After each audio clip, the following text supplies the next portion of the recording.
नमस्कार मित्रांनो, चैतन्य अकॅडमीमध्ये तुमचं सर्वांचं स्वागत आहे. तर आज आपण पाहणार आहोत linear equations in two variable.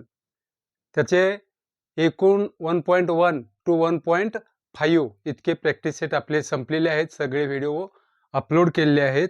आज आपण पाहणार आहोत प्रॉब्लेम सेट 1 मधील पहिला, दुसरा आणि चौथा प्रश्न.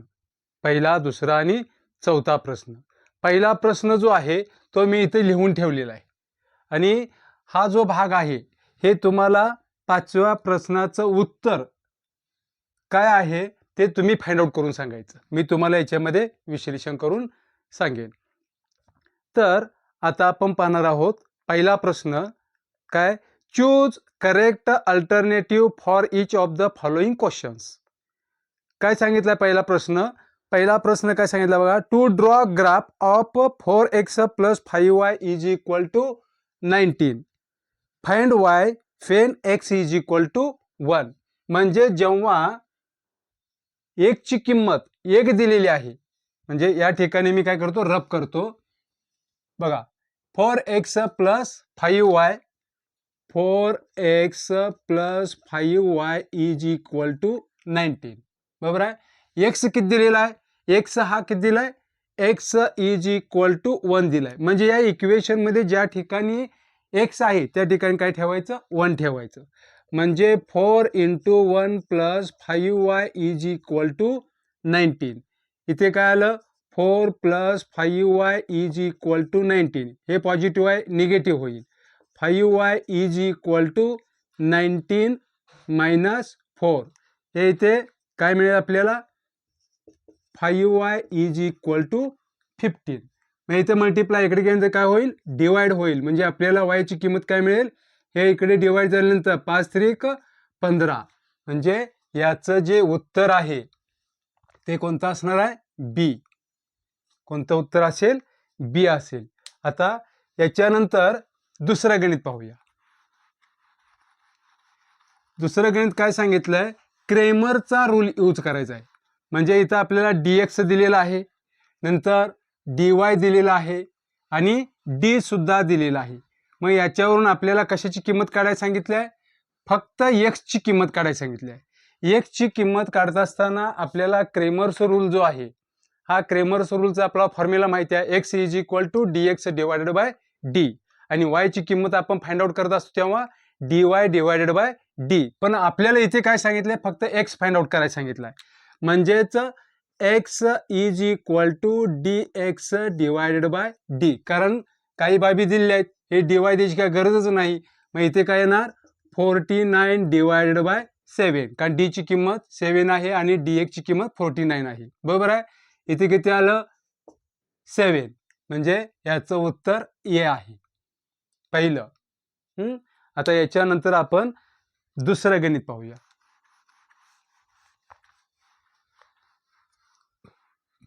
तिसरं काय सांगितलंय बघा. याची किंमत फाइंड आउट करायला सांगितलंय. हे काय आहे?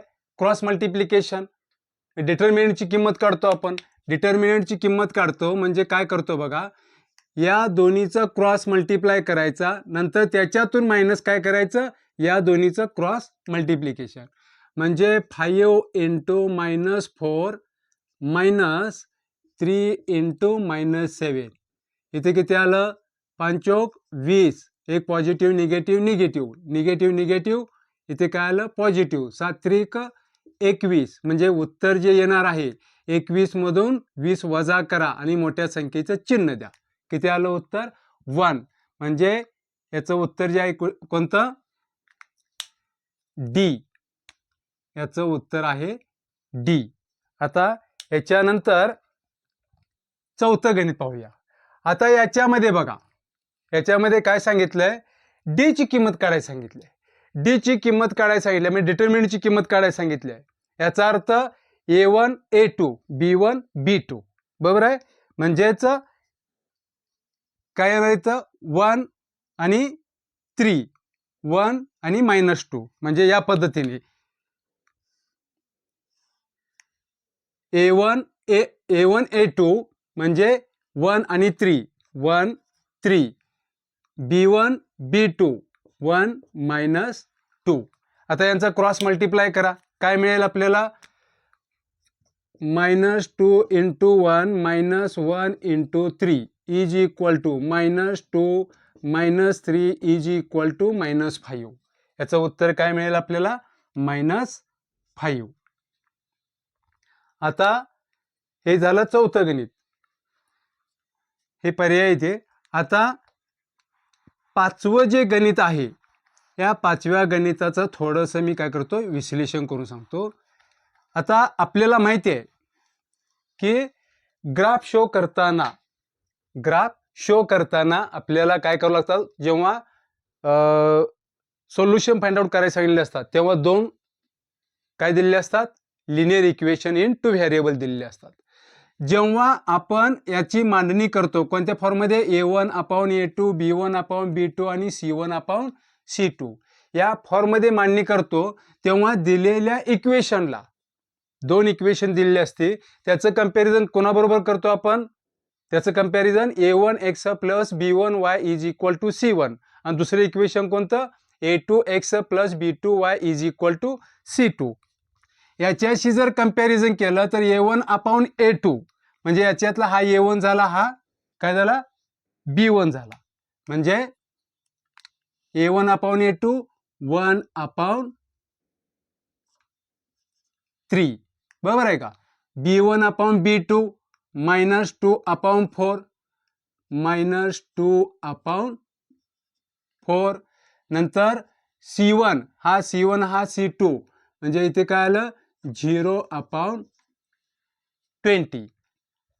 आता याच्यामध्ये गण लक्ष द्या, इथं 1/3 -2/4 आणि 0/20 याच्यामध्ये या दोन्हीचा जो रेशो आहे, म्हणजे हे काय ते the ratio of coefficient of x, बरोबर आहे का? हा रेशो कोणाचा आहे? वायच्या कोइफिशियंटचा रेशो आहे. म्हणजे याने याला जरी डिवाइड केलं तर काय येईल? -1/2 येईल. काय येईल? -1/2. पण या दोन्हीचा रेशो एकसारखा आहे का?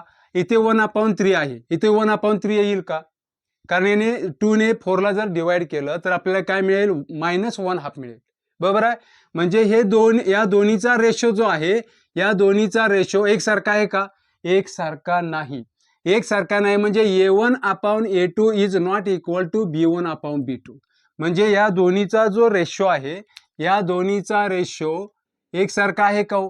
एकसारखा नाही.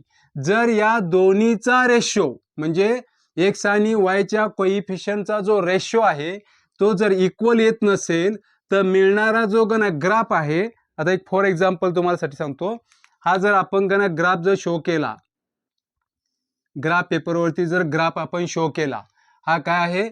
एक्स आणि वाय ॲक्सिस, एक्स ॲक्सिस आणि वाय ॲक्सिस, जो मिळणारा अशा पद्धतीने जर रेशो मिळाला, म्हणजे एक्सचा कोइफिशियंट आणि वायचा कोइफिशियंट यांचा रेशो जर इक्वल येत नसेल तर मिळणारा जो ग्राफ जो आहे तो ग्राफ कसा असणार आहे? इंटरसेक्ट असेल. मग तो कोणत्याही ठिकाणी काय झालेला असेल? इंटरसेक्ट झालेला असेल. म्हणजे त्याचं जे सोल्युशन जे आहे ते सोल्युशन काय असेल? Only one solution, unique solution. काय असेल? Only one solution.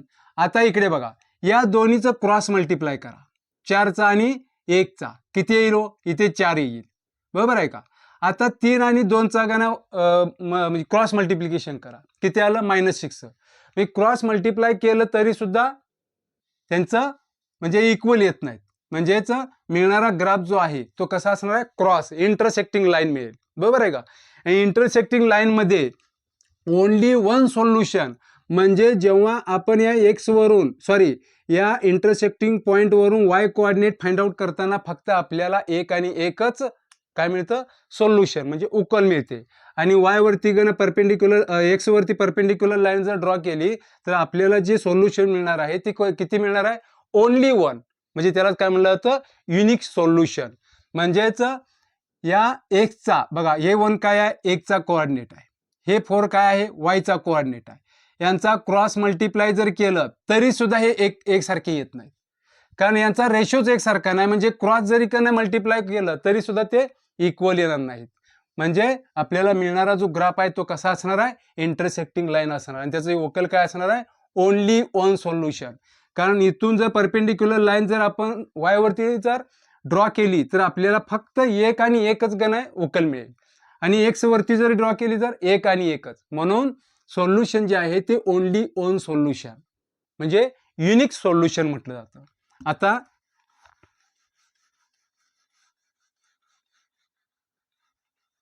त्याच्यानंतर हे दोन इक्वेशन बघू आपण. हे दोन जे इक्वेशन आहेत ते मी इथं लिहितो बघा. a1/a2 म्हणजे 2/4, 2/4, 3/6, 3/6, 9/18. दिसताना या संख्या वेगवेगळ्या दिसतात. आता याने याला जर मी डिवाइड केलं तर काय मिळेल आपल्याला?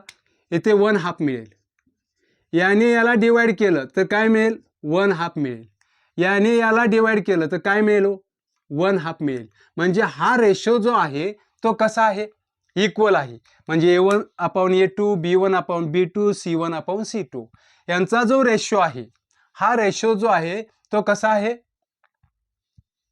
इक्वल आहे. यांचा रेशो जो आहे तो कसा आहे? इक्वल आहे. बरोबर आहे का?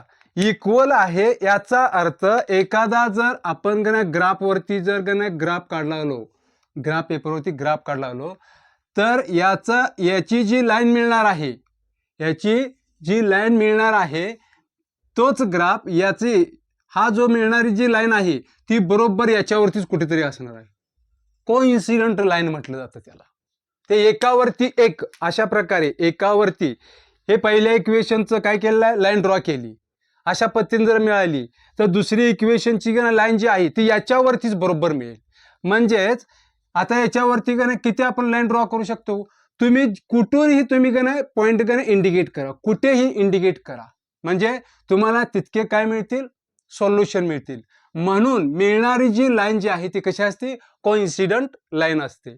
म्हणजे त्याचे मिळणारे सोल्युशन जे आहे ते किती आहे? ते इन्फायनाइट म्हणजे मेनी सोल्युशन, म्हणजे many solution, infinite number of solution. कारण तुम्ही जर इथं पॉईंट जर इंडिकेट केला तर इथून एक्सचा कोऑर्डिनेट, इथून वायचा कोऑर्डिनेट, इथं एक्सचा कोऑर्डिनेट तुम्ही इथे इंडिकेट करा, इथे कुठेही करू शकता तुम्ही. कारण त्या दोन्हीही जी लाईन जी आहेत ते कोइन्सिडेंट लाईन झाले, म्हणजे ती एकावरती एक ग्राफ तयार झाले. म्हणजे याचे जे सोल्युशन जे आहे ते किती आहेत? Many solution, infinite number. आता बघूया पुढचं. इथे काय सांगितलंय? एक्स अपॉन म्हणजे एक्स आणि 2x म्हणजे याचा कोइफिशियंट काही नाही म्हणजे 1 असतो. इथे काय आलं?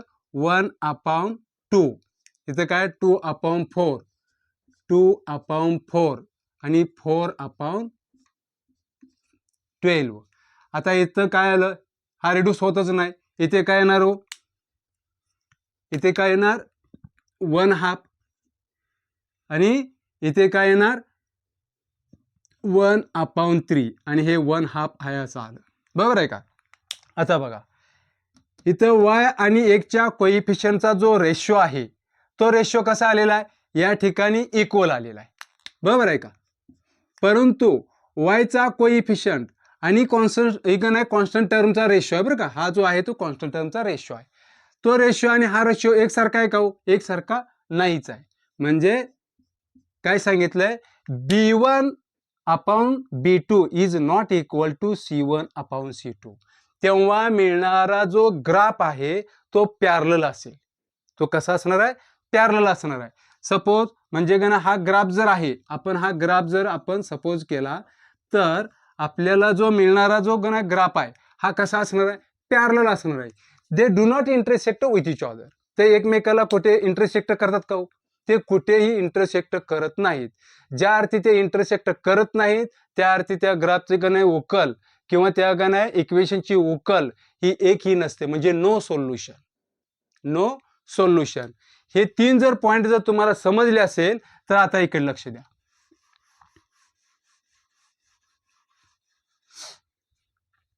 आता याच्यामध्ये बघा इथे काय सांगितलंय? आता बघा इकडे बघा, इथे काय आहे?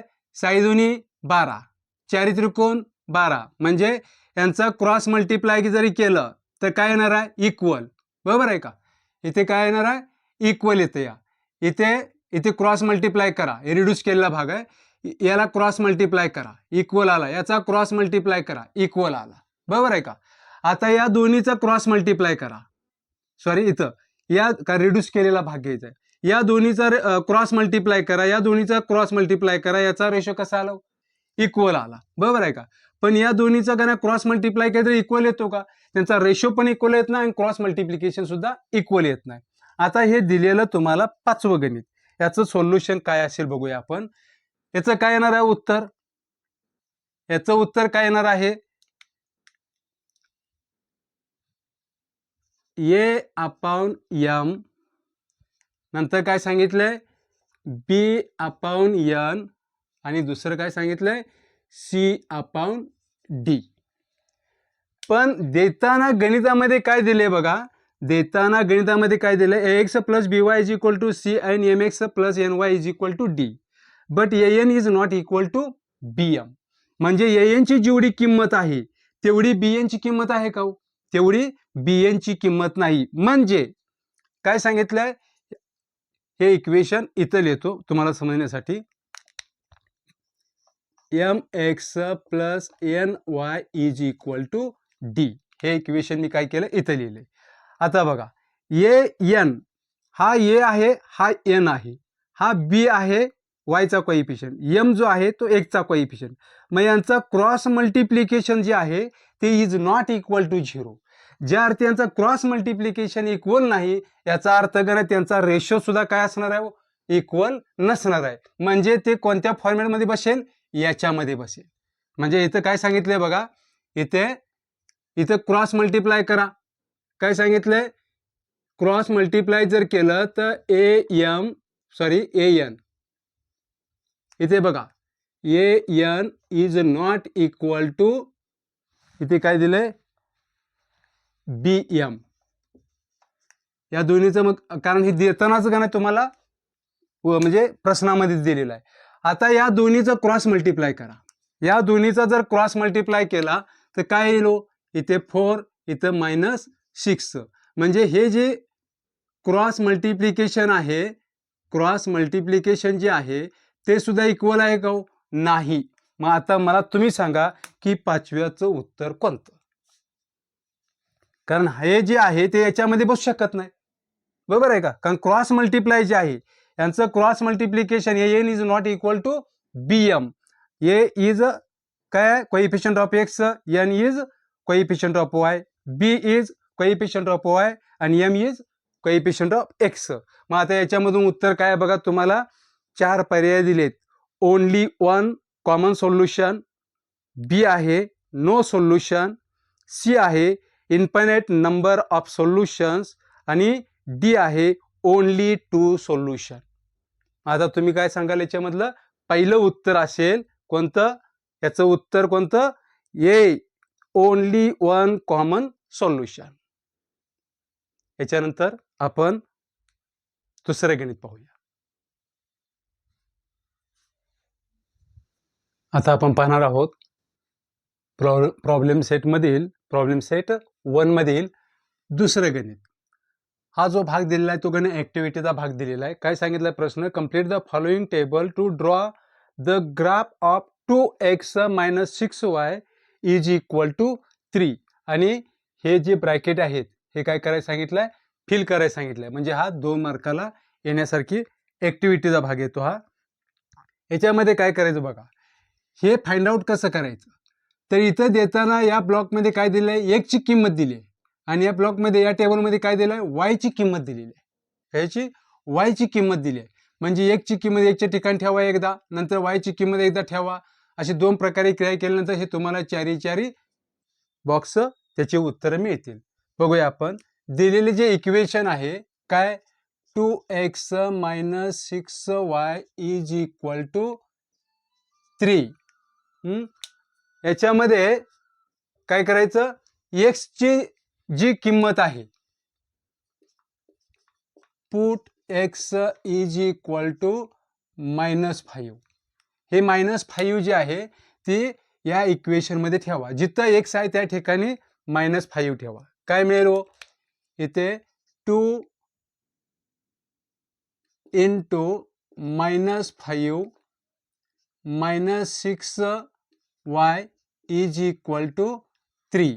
हे आपल्याला हे मिळाल्यानंतर -10 -6y इज इक्वल टू 3. हे -10 आहे, इकडे गेल्यानंतर काय होईल प्लस होईल.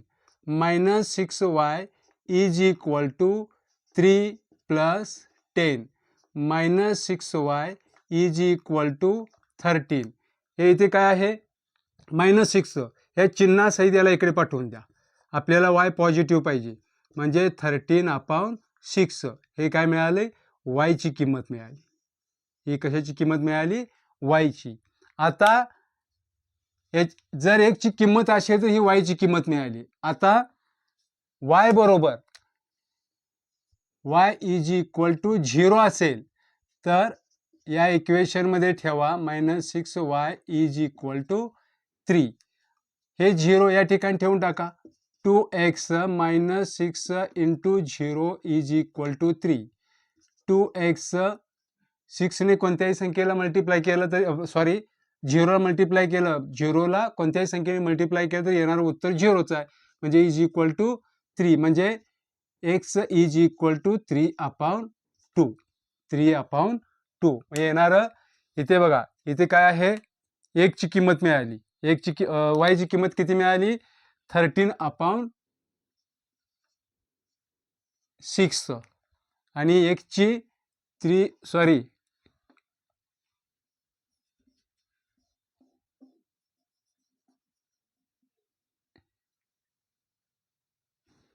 ही x ची किंमत किती मिळाली 3/2 आणि y ची किंमत किती मिळाली -13/6.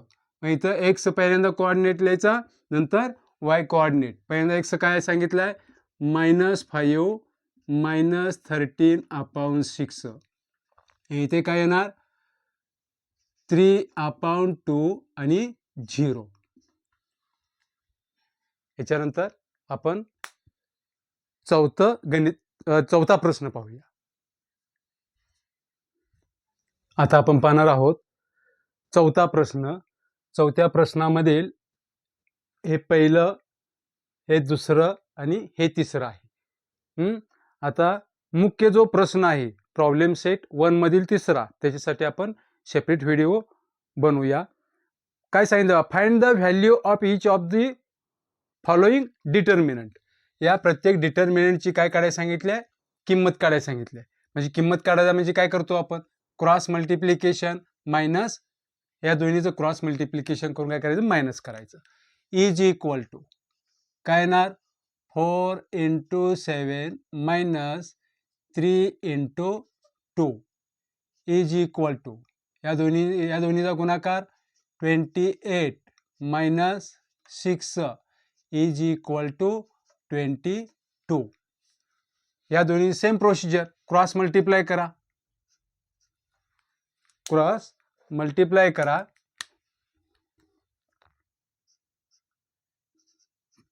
5 × 1 नंतर मायनस करायचा या दोन्हीचा cross multiplication -2 × -3 is equal to 5 minus हे मायनस मायनस काय आलं प्लस झालं म्हणजे 3 दोन्ही 6. 3 दोन्ही 6 इथे काय आलं म्हणजे 5 - 6 इज इक्वल टू -1. याची जी व्हॅल्यू आली ती -1 आली. आता चौथ्यातील शेवटचं गणित 3 × 4 -1 × 1 इथे किती आलं 4 त्रिकोण 12. इथे मायनस मायनस प्लस येईल. पहिल्यांदा यांचा गुणाकार करू. किती येणार इथं -1 is equal to 12. Minus minus काय झाला प्लस झाला 1 आणि 12 + 1 13. हा झाला चौथा प्रश्न. आता याच्यानंतर आपण प्रॉब्लेम सेटमधील पुढचे व्हिडिओ जे आहेत ते लवकरात लवकर आपण अपलोड करूया. तर मित्रांनो, हा जर व्हिडिओ तुम्हाला आवडला असेल तर लाईक करा, शेअर करा आणि सबस्क्राईब करा. धन्यवाद.